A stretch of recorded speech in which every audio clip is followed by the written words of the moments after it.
गांधी हत्येप्रकरणी नथुराम गोडसे यांना फाशी जरी झाली असली तरी त्यांच्या अस्थीचं आजपर्यंत विसर्जन झालेलं नाहीये. फाशी देण्यापूर्वी नथुराम गोडसे यांनी त्यांचे बंधू दत्तात्रय गोडसे यांच्याकडे अखेरची इच्छा बोलून दाखवली.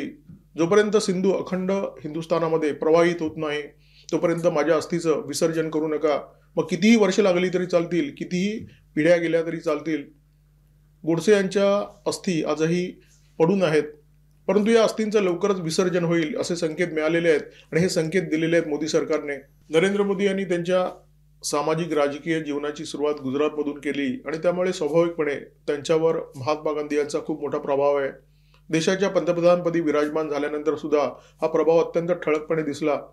मोदी महात्मा गांधी यांना मानतात, परंतु ते नथुराम गोडसे यांच्या अस्थी विसर्जित होतील याच्याआधी सक्रिय झालेले आहेत. त्यांचं सरकार सक्रिय झालेलं आहे. संरक्षण मंत्री राजनाथ सिंग यांनी सिंध भारतामध्ये दाखल होऊ शकतो अशा प्रकारचं विधान केलेलं आहे.